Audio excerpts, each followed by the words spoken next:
음식과 건강. 오늘 제가 소개할 책은 잘못된 식생활이 성인병을 만든다 라는 제목의 책입니다.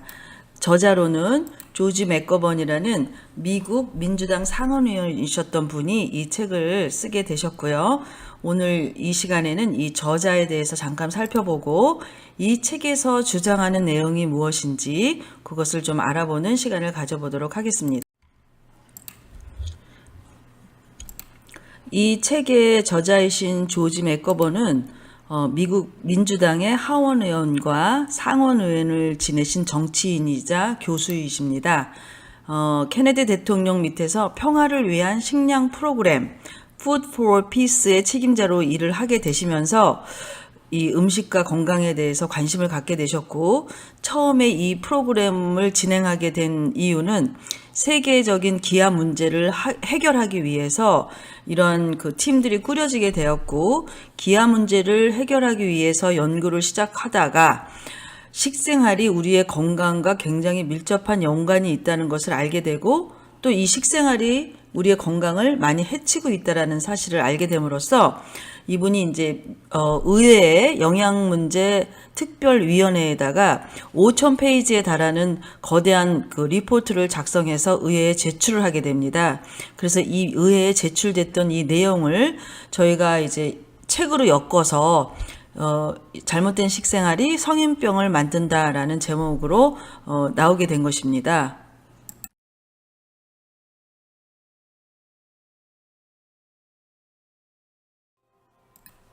책에서 주장하는 내용에 들어가기에 앞서서 이 책은 세계적으로 저명한 학자가 한 270여 분 정도가 참여해서 이 자료를 작성했기 때문에 공식력이라든지 이 자료의 어떤 신빙성은 여러분들이 의심하지 않으셔도 된다는 것을 우리가 먼저 머리에 염두에 두시고 이 내용을 살펴보도록 하겠습니다. 이 책의 내용의 가장 핵심적인 것은 약이나 수술로 고칠 수 없는 대사성 질환들이 늘어나고 있고, 이러한 대사성 질환의 대부분은 식생활에 의해서 유발된다 하는 것이 이 책 내용의 핵심입니다. 여기서 말하는 이 대사성 질환이라는 것은 우리가 주변에서 흔히 볼 수 있는 뭐 고혈압이라든지 당뇨라든지 암이라든지 신장질환이라든지 면역계 질환이라든지 비만이라든지 이런 흔하게 볼 수 있는 이런 질병들을 이야기하고 있고요. 과거에는 이 대사성 질환이라는 것의 이름이 성인병이라는 이름으로 더 많이 알려져 있었습니다.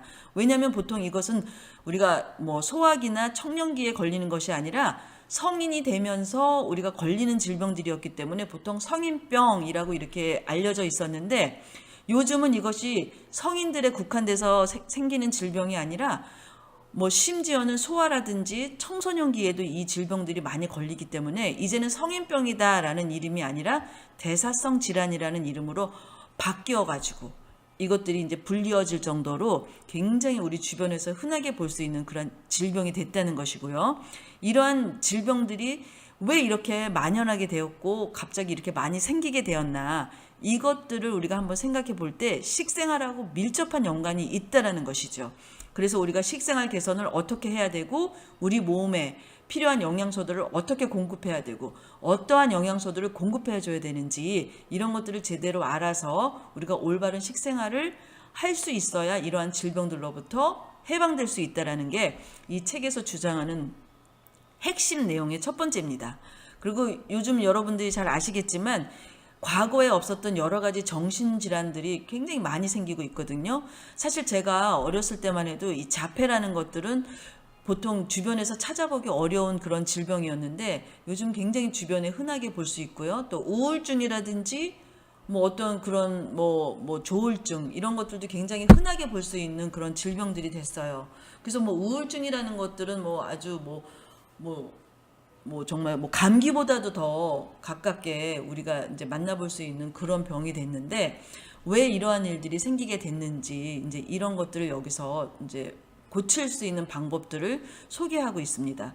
특히 이제 이 책에서 제시한 그 어떤 그 내용을 살펴보면 정신과 영양이라는 그 어떤 한 파트가 있어요. 그래서 이 부분에서 마이클 레저라는 박사가 이분이 당시에 미국 분자교정의학회 회장으로 역임하실 때 이제 이 리포트를 작성해서 이제 제출을 한 것인데, 이분 얘기가 식생활 개선과 비타민, 미네랄이라든지 이런 어떤 우리 몸 안에 필요한 영양 물질을 투여함으로써 정신분열증 환자를 고쳤다는 그런 증언을 하고 있습니다.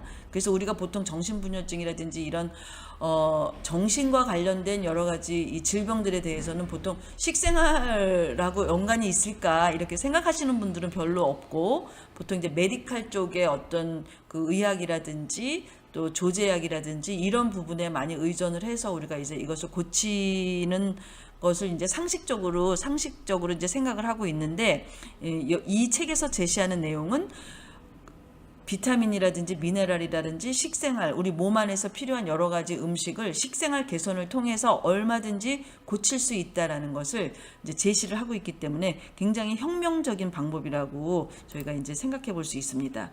그래서 이 분자교정의학회의 핵심 포인트는 세포 단위에다가 우리가 이 세포가 필요한 영양 물질들을 공급을 함으로써 우리 세포가 우리 몸 안에 필요한 여러 가지 건강을 유지할 수 있는 그런 상태로 만들어주자는 거예요. 그래서 세포 단위의 영양 대사를 정상적으로 조정함으로써 질병의 근원을 고치자 하는 게 이제 핵심 내용입니다. 그래서 이제 세포가 모여서 이제 조직들이 이루어지게 되고, 이 조직이 모여서 어떤 하나의 뭐 소화기관이라든지 뭐 호흡기 기관이라든지 소화기 뭐 이런 기관들을 형성을 해 나가면서 우리의 하나의 완성된 몸이 형성이 되는 거니까, 결국 우리 몸이라는 것은 아주 작은 그 세포 하나하나가 모아져서 우리의 몸이 이제 이루어지는 거거든요. 그러니까 이 세포 하나하나가 정상적으로 활동할 수 있는 세포 단위의 영양을 공급하자 하는 것이 이 책에서 주장하는 이제 핵심 내용이라고 할 수 있습니다.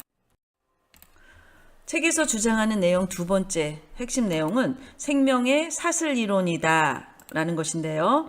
자, 사람들이 건강하게 살기 위해서는 비타민, 미네랄뿐만 아니라 우리 몸 안에 필요한 필수 아미노산 등 한 44가지 정도가 되는 영양소들이 공급이 되어야만 우리 몸 안에 원활한 신진대사들을 통해서 건강을 유지할 수 있다, 이렇게 주장을 하고 있고요.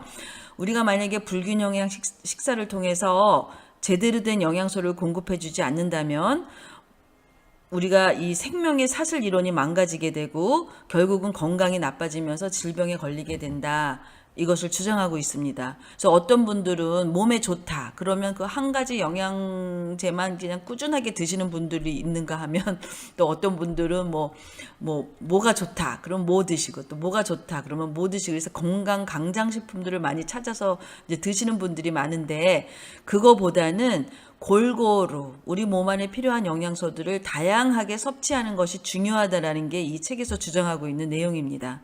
왜냐하면 아무리 좋은 거 한 가지를 많이 먹는다 하더라도 다른 영양소가 부족해지게 되면 한 가지 좋은 영양소 한 가지만을 가지고 우리 건강을 유지할 수 없기 때문에 어떤 이렇게 편향된 영양을 공급하지 말고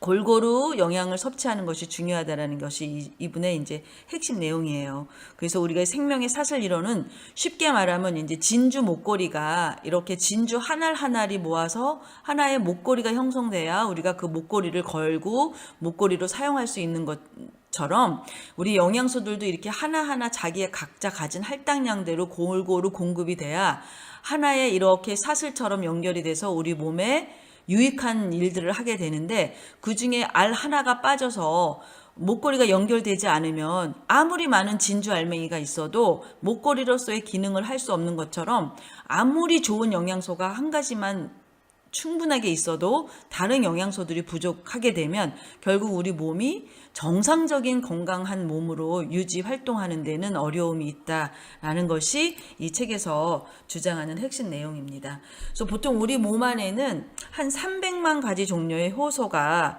있고, 이러한 효소가 활동을 함으로써 우리가 이제 대사들이 원활하게 이루어지는데, 이러한 효소 활동을 하는데 도움을 주는 게 바로 이런 비타민, 미네랄과 같은 미량 영양소들이기 때문에 우리가 이제 효소와 효소 활동에 필요한 이 비타민, 미네랄과 같은 미량 영양소의 공급이 얼마나 중요한지를 이제 여러분들이 아셔야 된다는 것이죠. 그래서 여기서 잠깐 효소가 뭔지 잠깐만 살펴보고 넘어가도록 하겠습니다. 자, 효소는 보통 영어로는 엔자임, 많이 들어보셨을 거예요. 엔자임.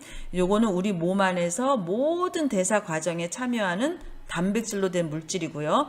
옛날에 광고 보시면 뭐 소화에는 뭐뭐탈이라는 이제 뭐 이런 광고가 있었거든요. 그건 소화에 필요한 이제 효소를 우리 몸 안에서 부족하니까 과식을 했거나 아니면 내 소화 기관이 좀 약해서 소화 물질이 잘 분비되지 않는 분들은 소화제라는 그 효소를 몸 안에 공급함으로써 소화를 돕는 거죠. 그래서 보통 요거는 이제 소화제라는 그 이름으로 우리가 많이 드셨었는데 그런 것도 바로 이제 그 효소를 공급해 주는 거죠. 우리가 단백질이라든지 탄수화물이라든지 지방을 섭취하게 되면 요것들을 우리 몸 안에서 분해를 시켜서 우리 몸 안에 영양소로 사용되도록 해야 되잖아요. 그래서 이 사용될 수 있도록 만들어주는 역할을 하는 게 바로 효소고, 이 효소들은 각자 활성화될 수 있는 그 구조가 다 다르기 때문에 하나의 효소가 모든 역할을 담당하는 것이 아니라, 예를 들면 단백질은 단백질을 분해하는 효소가, 탄수화물은 탄수화물을 분해하는 효소가, 지방은 지방을 분해하는 효소가, 또 유지방은 또 유지방을 분해하는 효소가, 다 뭐 리파제, 뭐 설파제, 뭐 이런 보통 아제라는 이름이 들어가는 여러 가지 소화 효소들이 제대로 다 잘 공급이 돼야 우리가 몸의 대사가 원활하게 이루어질 수 있기 때문에 한 가지 효소가 있다고만 해서 이게 되는 거는 아니라는 것이죠. 근데 불행하게도 우리가 나이가 들어가면서 이 효소의 생성이 점점 적어지게 된다는 것입니다. 그래서 보통 우리가 이제 5, 60대가 되기 시작하면 똑같은 양의 식사를 해도 이상하게 속이 더부룩하고 소화되는데 시간도 더 오래 걸리고 좀 거북한 그런 거 느끼실 거예요. 그것은 왜냐하면 우리가 효소가 젊었을 때는 왕성하게 분비되지만 나이가 점점 들어감에 따라서 효소 생성이 점점 줄어가기 때문에 이 효소에 활성화시키는 것이 굉장히 중요하다는 것을 이제 여러분들이 기억을 하셔야 됩니다. 그리고 이제 이러한 효소의 작용을 도와주는 게 바로 비타민, 미네랄과 같은 조효소입니다. 그러니까 효소는 엔자임이고 이런 비타민, 미네랄과 같은 미량 영양소들은 코엔자임. 그래서 이것을 보통 조효소. 그러니까 효소가 있어야 이 조효소도 활동을 하겠죠. 효소는 없는데 조효소만 활동할 수는 없잖아요. 그래서 엔자임과 코엔자임 그 둘이 잘 서로 보조를 맞추면서 활동을 해야 우리 몸이 건강하게 될 수 있다는 것이 이제 핵심 내용입니다. 책에서 주장하는 내용 세 번째, 폭력이 난무하는 현대인, 무엇이 문제인가? 라는 제목의 내용이 있어서 이거를 좀 제가 소개하면서 오늘을 마무리할까 합니다. 요즘 여러분들도 신문이나 방송을 통해서 굉장히 정말 상식적으로 일어날 수 없는 그런 여러 가지 일들이 일어나는 것을 아마 보셨을 거예요. 그래서 요즘은 과거에 비해서 굉장히 사람들이 폭력적이고 또 뭐라 그럴까 좀 예민해지고 민감해지고 이런 문제들이 있는데, 이 책에서 어떠한 것으로 이것을 좀 해결책으로 제시하고 있는지 같이 한번 살펴볼까 합니다. 당시만 해도 이 새로운 종류의 병으로 인식되었던 것 중에 저혈당증이라는 병이 있습니다. 이것은 주로 백미나 흰밀가루, 백설탕 같은 이런 정백 가공식품을 많이 섭취하면서 생기는 어떤 하나의 일종의 병인데요. 요 저혈당증에 걸리게 되면 일반적인 증상이 굉장히 내 마음이 공허하고 좀 우울하고, 또 우울하면서 또 자살 충동이 일어나고, 또 아무 일도 하지 않았는데 온종일 피로하고, 그리고 이제 흉기를 휘두르게 되는 어떤 그런 폭력적인 성향을 나타내고 하는 것이 바로 이 저혈당증의 대표적인 그 증상이고, 정신분열 환자의 한 67%에서 이 저혈당증이 나타나고 있다고 하니까 굉장히 이 저혈당증과 정신질환 쪽으로는 밀접한 연관이 있다고 생각할 수 있습니다. 그래서 이제 분자교정 연구 결과, 이 분들이 연구해 본 결과에 의하면 정신병 환자들에게서 보면은 굉장히 영양이 부족한 것들이 발견이 됐는데 특히 비타민 B 복합체, 뭐 B 복합체는 B1, B2, B3 이런 것들을 말하는 B 복합체가 부족하게 발견이 되었고요. 비타민 C라든지 칼슘이나 마그네슘, 아연, 망간과 같은 미네랄이 굉장히 부족하다는 것을 발견하게 되었습니다.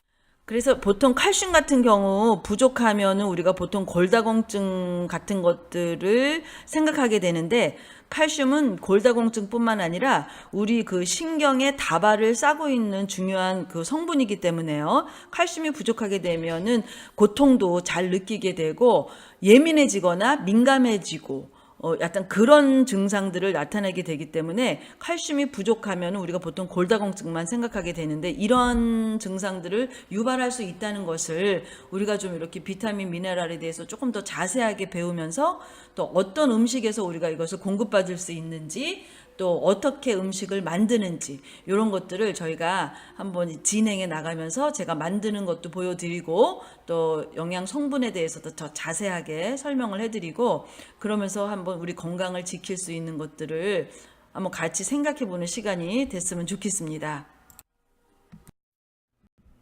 정리해보기. 건강한 몸과 마음과 정신을 위해서는 올바른 식생활을 통한 필수 영양소의 공급이 중요하다. 한두 가지 영양소의 공급보다 다양한 공급이 중요하다.